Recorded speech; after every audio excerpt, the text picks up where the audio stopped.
The late summer heat shimmered off the muddy waters of the Missouri River as Jake Miller stood in the doorway of the Silver City Herald, watching another cattle drive slowly make its way past his newspaper office. The tired beasts trudged through the dusty main street, their hooves stirring up clouds that settled on his freshly printed broadsheets drying on the rack. But Jake's mind wasn't on the cattle. It was on the mysterious letter that had arrived that morning, warning him to stop investigating the disappearing cattle shipments that were bleeding local ranchers dry. His assistant, young William Thompson, was busy at the printing press, the rhythmic clacking providing a steady backbeat to Jake's troubled thoughts. William had only been working at the paper for 6 months, but he'd already proven himself invaluable, especially now that Jake's investigations were taking up more and more of his time. The boy had a natural talent for typesetting and an even better ear for gossip around town. "Mr. Miller," William called out, holding up the day's first complete paper. "You might want to see this. The ink's smearing something awful on the story about Sheriff Davis." Jake frowned as he examined the blurry text. It was the third time this week they'd had problems with the ink, despite paying premium prices to James Wilson's general store. Another thing that didn't quite add up in Silver City lately. Sarah Miller appeared in the doorway, her face pinched with worry as she caught her husband's eye. Jake knew that look. She'd heard something concerning at the Ladies' Aid Society meeting.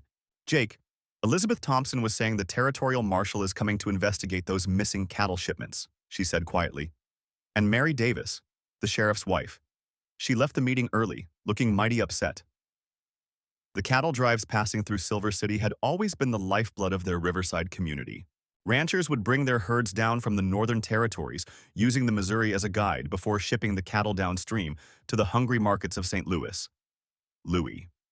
But over the past year, entire shipments had vanished without a trace, leaving only empty barges and ruined ranchers in their wake.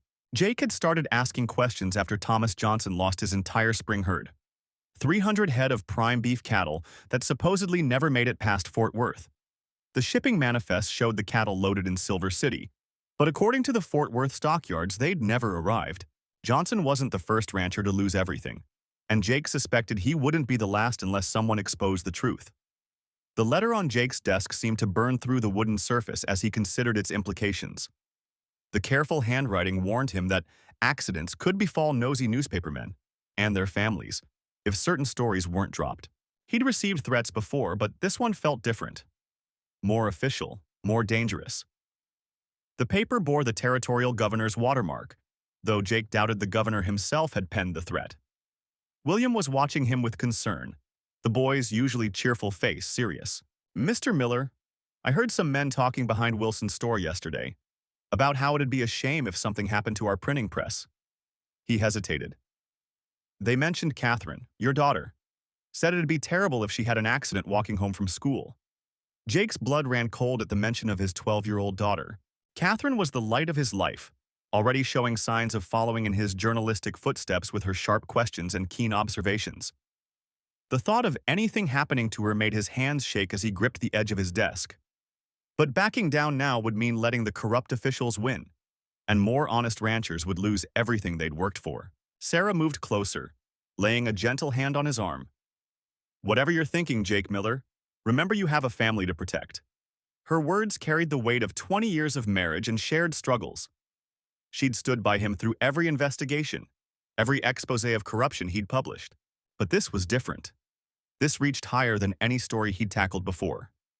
The cattle drive outside had passed, leaving only dust and the lingering smell of livestock in its wake. Jake watched as Sheriff Davis rode past the Herald's office, the lawman's eyes cold as they met his through the window. Something in that gaze confirmed Jake's suspicions. Davis was involved in whatever was happening to the cattle shipments. The question was how high the corruption went, and whether Jake could expose it before those threats became reality. Jake pulled out the crumpled telegram he'd received that morning from his old friend William in Fort Worth. The message was brief but confirmed his worst fears. Similar cattle disappearances had been reported all along the river trading routes between Fort Worth and Silver City. Too many to be coincidence. Someone was orchestrating a massive scheme, using the sheriff's office and territorial authority to cover their tracks. The afternoon sun cast long shadows through the Herald's office windows as Jake retrieved his notebook from the safe behind his desk. Inside were detailed accounts from 3 different ranchers who'd lost entire herds during transport. Their cattle mysteriously scattered during storms or accidentally diverted to different buyers. Each time, Sheriff Davis had been suspiciously quick to dismiss their complaints. Sarah watched him with concern as he gathered his materials. "At least let Samuel ride with you this time," she pleaded, referring to their eldest son who'd recently turned 18. "These men won't hesitate to ambush you out there alone." Jake nodded reluctantly, knowing she was right.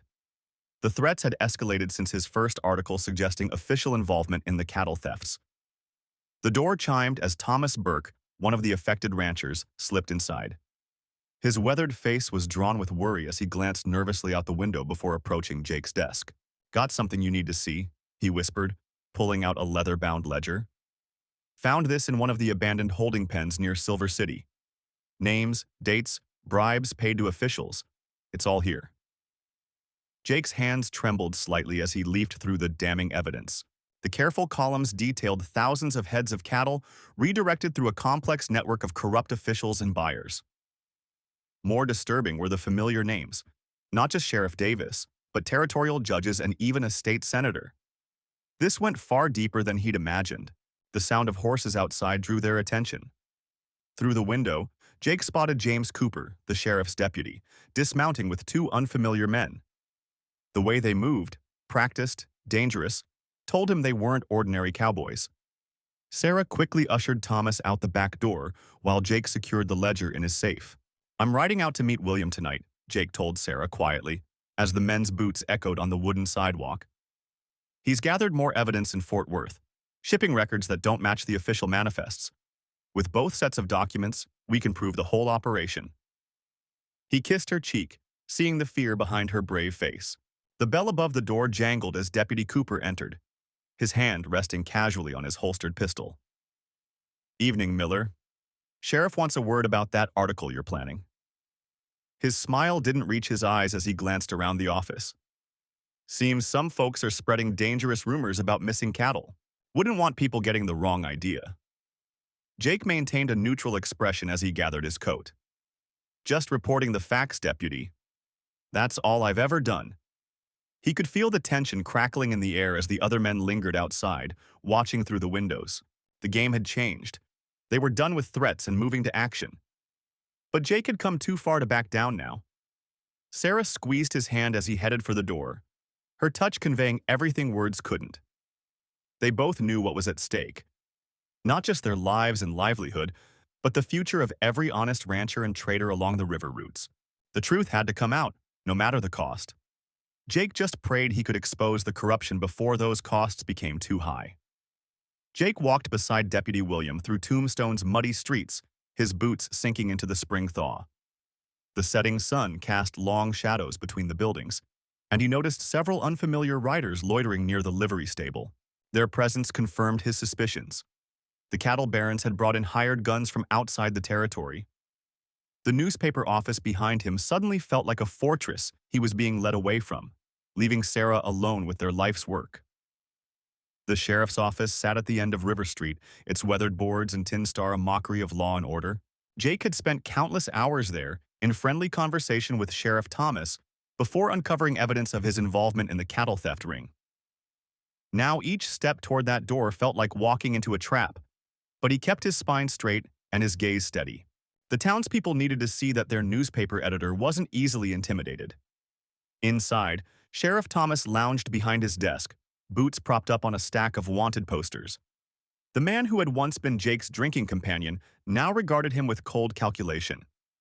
"Got some complaints about your recent articles, Miller? Seems you're stirring up trouble, making accusations without proof." He gestured to a chair, but Jake remained standing, noting the 2 armed men flanking the doorway behind him. "The proof is in the ledgers Samuel showed me before he disappeared," Jake replied evenly. "Strange how many honest ranchers have vanished lately after questioning missing cattle counts at river crossings." He watched Thomas's face tighten at the mention of Samuel, the former bank clerk whose mysterious departure had started Jake's investigation. "Those numbers don't lie, Sheriff. Neither do the extra deposits in certain accounts." Jake Miller stood at the window of the Silver City Herald, watching another cattle drive wind its way along the San Vicente Creek. The sight that once brought excitement now filled him with dread. Each passing herd meant more opportunities for the corrupt cattle barons to tighten their grip on the territory, using the local stockyards as their personal empire.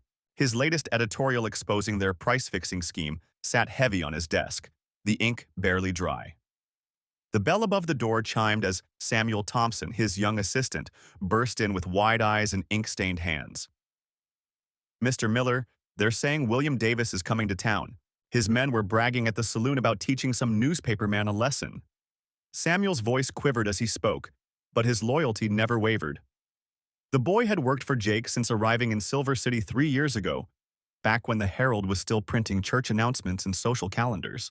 Jake ran his fingers along the fresh type he'd set for tomorrow's edition. The metal letters felt cold against his skin, each one a bullet in his arsenal of truth. The article detailed how Sheriff James Wilson had been accepting bribes to look the other way, while Davis's men systematically drove smaller ranchers out of business.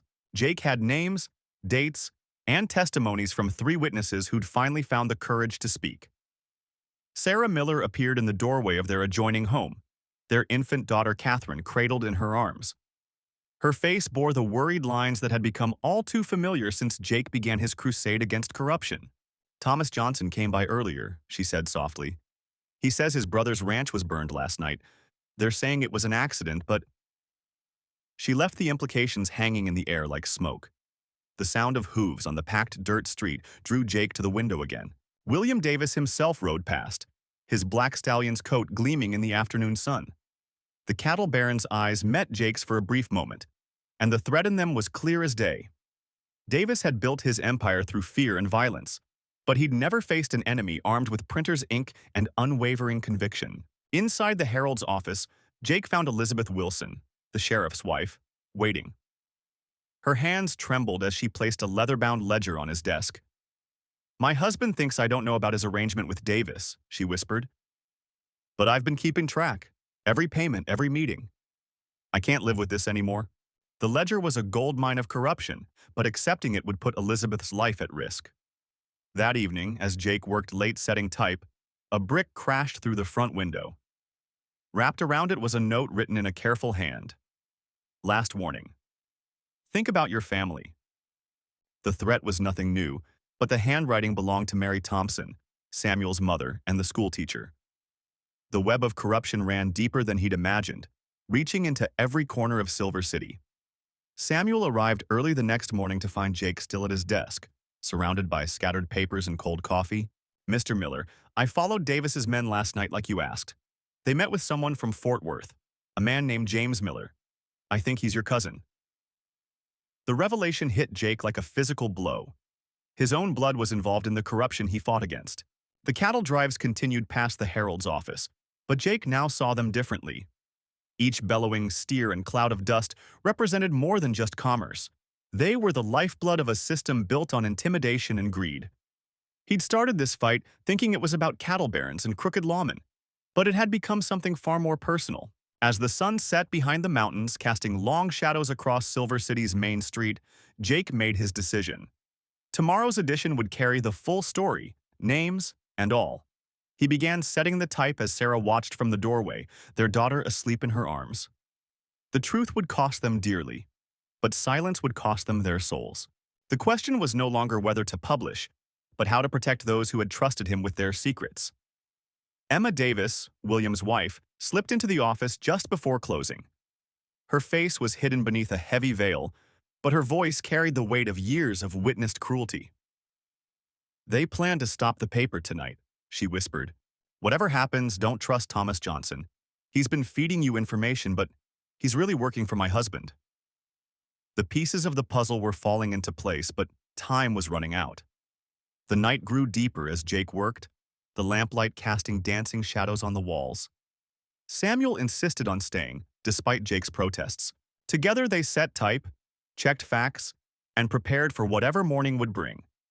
Outside, horses moved through the darkness, and somewhere in Silver City, powerful men were planning their response to tomorrow's revelations. The first shot shattered the front window of the newspaper office, sending glass spraying across the freshly set type. Jake dove for cover, pulling Samuel down with him behind the heavy oak desk. More bullets splintered the doorframe as shadowy figures moved outside. The attack they'd feared had come sooner than expected, but Jake had prepared for this moment. He reached beneath the desk and retrieved 2 revolvers, handing one to Samuel. "We need to get to the cellar," Jake whispered, his voice steady despite the chaos. "There's a tunnel that leads to the river landing. Catherine showed it to me last month. It's how the Underground Railroad moved people through Silver City before the war." Samuel nodded, clutching the printing plates they'd finished just hours before.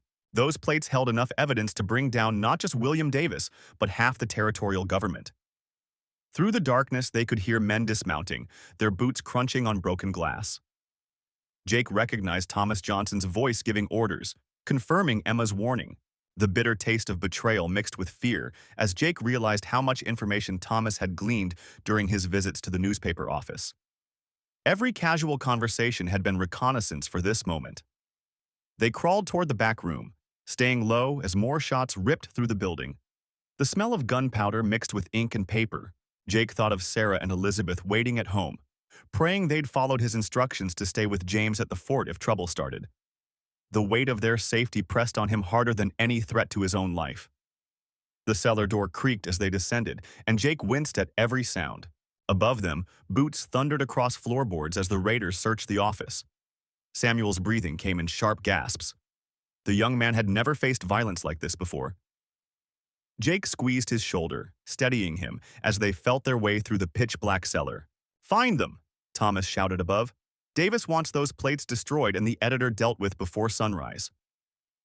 The sound of breaking furniture and splintering wood echoed through the building. Jake knew they'd find the cellar eventually, but by then, he and Samuel needed to be long gone. The tunnel entrance was hidden behind stacked barrels of ink. As they moved them aside, Jake's hand brushed something wet. In the dim light filtering through the cellar boards, he saw blood. A body lay crumpled in the corner. Mary, the cleaning woman who came each evening. She'd been killed simply for being in the wrong place at the wrong time. Jake's resolve hardened. These men had to be stopped, no matter the cost. The tunnel was narrow and low, forcing them to crouch as they moved forward. The air grew thick with river mud and decay, while rats scurried past their feet. Samuel clutched the precious printing plates to his chest, their edges cutting into his skin.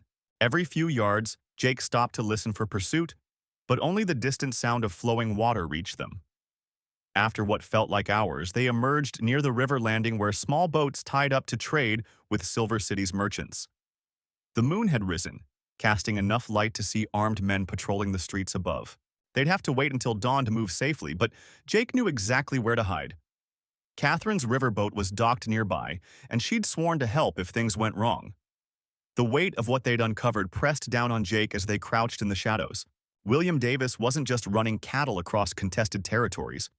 He was using the drives as cover to move weapons to insurgent groups, stirring up conflicts that let him seize land at bargain prices. The evidence implicated territorial judges, mayors, even a senator. Publishing the truth would tear Silver City apart, but keeping silent meant watching corruption destroy everything good about their frontier home. Dawn was still hours away as Jake and Samuel huddled beneath Catherine's riverboat deck, listening to search parties move along the shore. The printing plates were safe for now, but Jake knew this was just the beginning. Tomorrow they'd need to find a new press, somewhere beyond William Davis's reach. The truth would come out, even if they had to print it one page at a time in every town from Silver City to Fort Worth. The murky pre-dawn air clung heavy with river fog as Jake and Samuel slipped from Catherine's riverboat, their boots sinking into the soft mud of the bank. They'd need to move fast. William Davis's men would be watching the main roads into Silver City by sunrise. Jake's mind raced through their dwindling options while Samuel clutched the leather satchel containing their precious printing plates, evidence of corruption that could bring down an empire built on blood money and broken laws. "There's an old mission press in Abilene," Samuel whispered as they picked their way through the riverside willows. "Thomas keeps it running for church bulletins. He'd let us use it if we can get there." Jake nodded grimly. Thomas had been his father's friend years ago, before William Davis's influence spread like poison through the territory. The mission press wasn't ideal, but it might be their only chance to expose the truth. The sound of hoofbeats sent them ducking behind a fallen cottonwood. The early morning fog hung thick over the Missouri River as Jake Miller stared at the charred remains of his newspaper office in Silver City. The smell of burnt paper and ink still lingered in the air, mixing with the muddy river scent that perpetually clung to the town.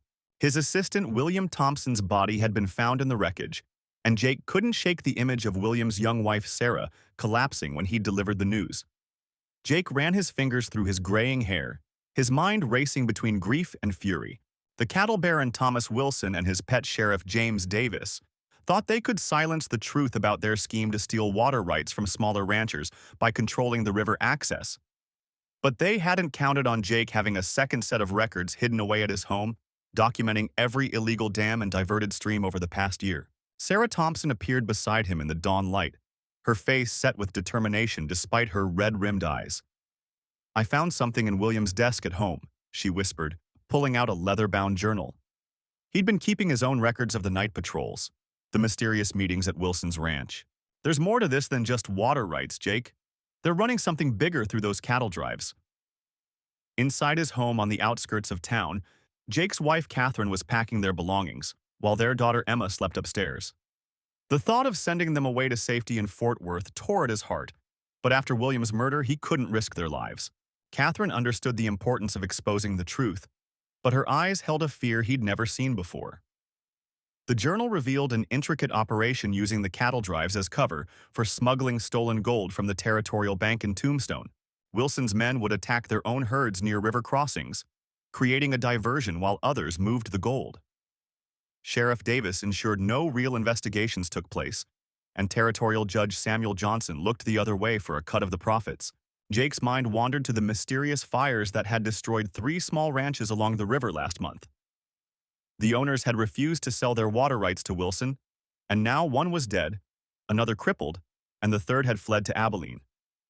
The pieces were falling into place, painting a picture darker than he'd imagined. A knock at the door startled them. Mary Davis, the sheriff's wife, stood trembling on the porch. "They're coming for you tonight," she whispered. "James told me to visit my sister in Abilene, to be gone by sundown. They're planning something big. Wilson's got 30 men riding in from his other ranches. They're going to make it look like a cattle stampede through town." Jake shared a look with Sarah, whose husband had died protecting the truth.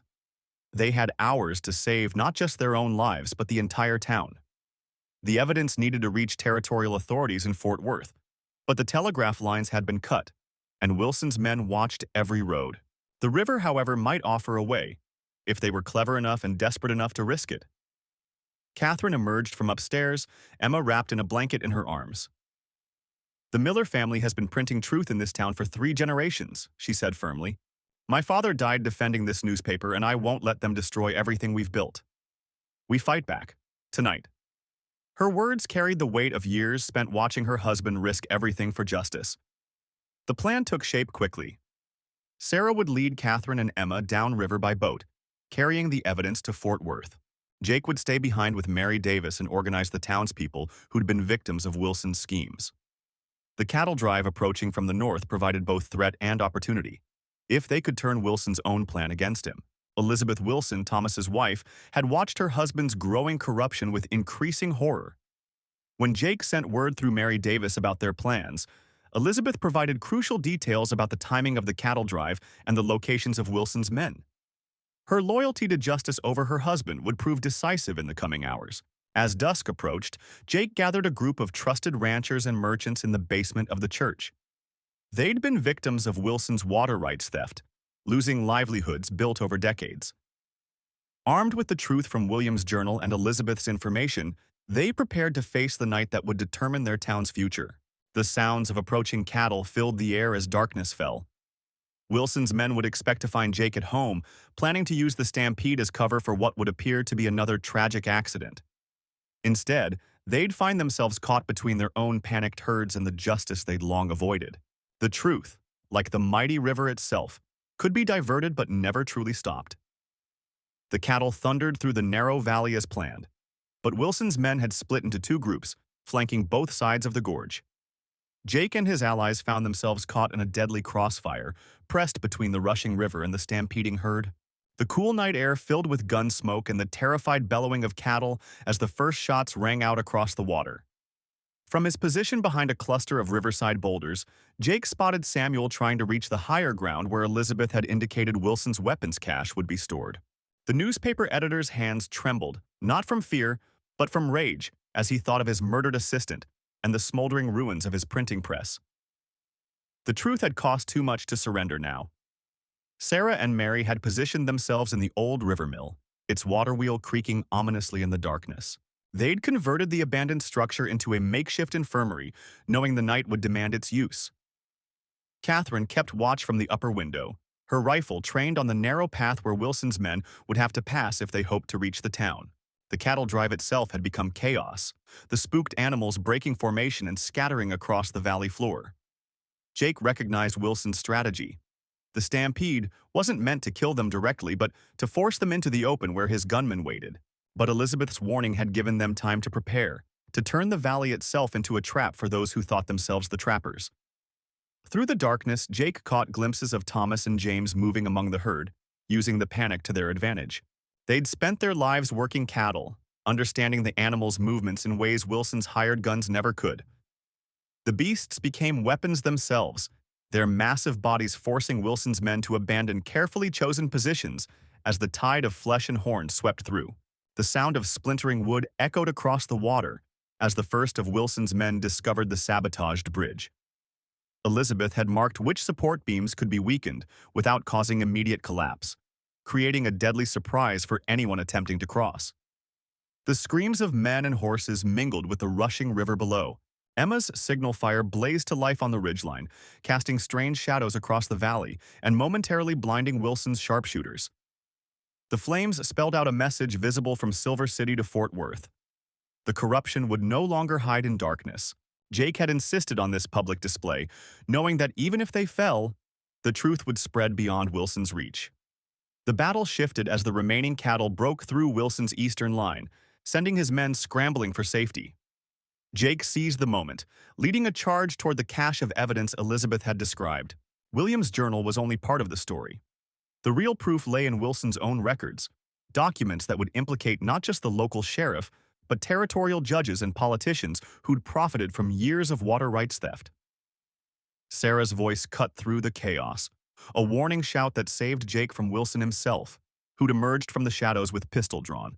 The corrupt businessman's face twisted with hatred as he recognized the man who'd destroyed his carefully constructed empire.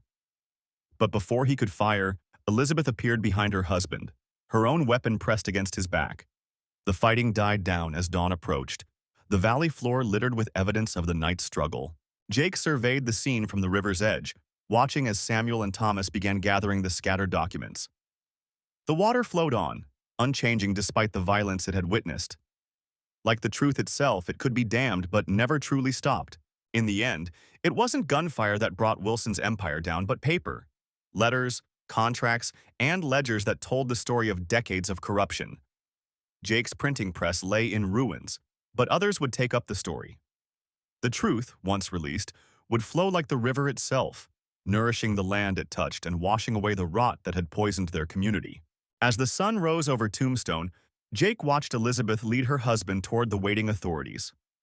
The town would need healing, but for the first time in years, its wounds would be cleaned rather than hidden. The water rights would be restored, the land returned to those who'd earned it. The price had been high, but the truth had finally found its way home.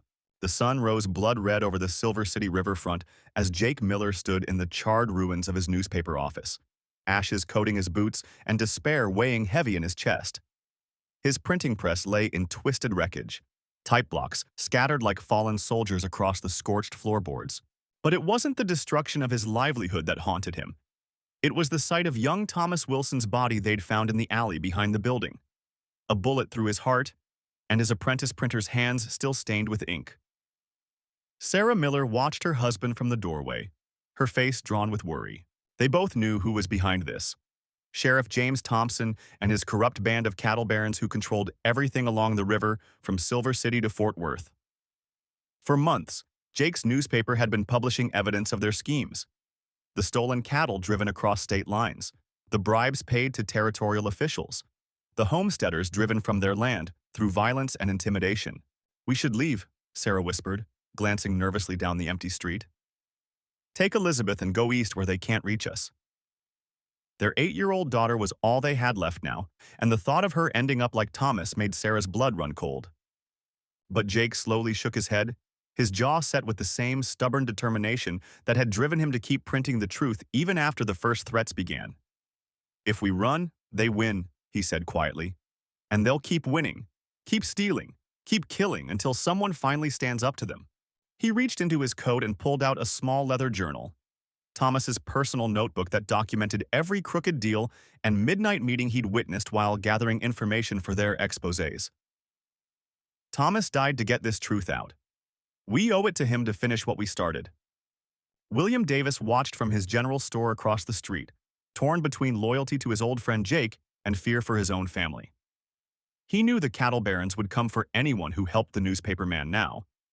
But he also remembered how his own father had lost everything when Thompson's men burned him out 10 years ago. The corrupt system had to end somewhere, sometime. With a deep breath, he made his decision. "You can use my cellar," William said later that evening, leading Jake down the narrow stairs beneath the store. "There's an old hand press down here from when my father ran the first Silver City Gazette. It's not much, but it still works." Jake ran his fingers over the ancient machine reverently. It wasn't his modern press, but it would do. They could still get the truth out.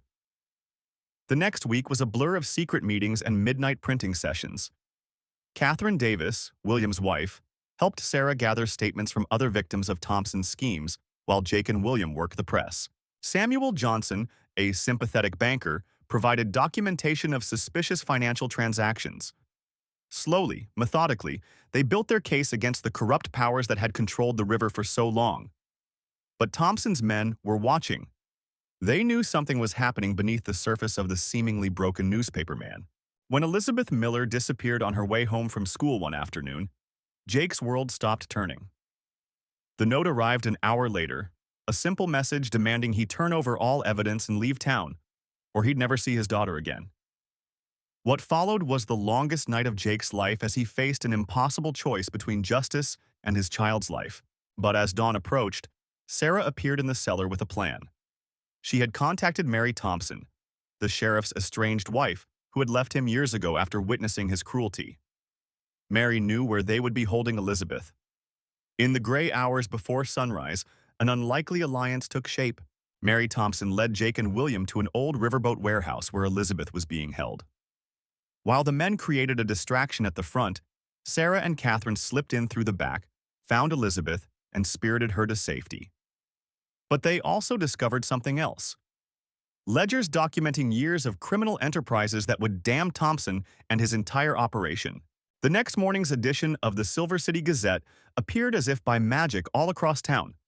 Hundreds of copies detailing every crime, every scheme, every murder committed by Thompson and his allies.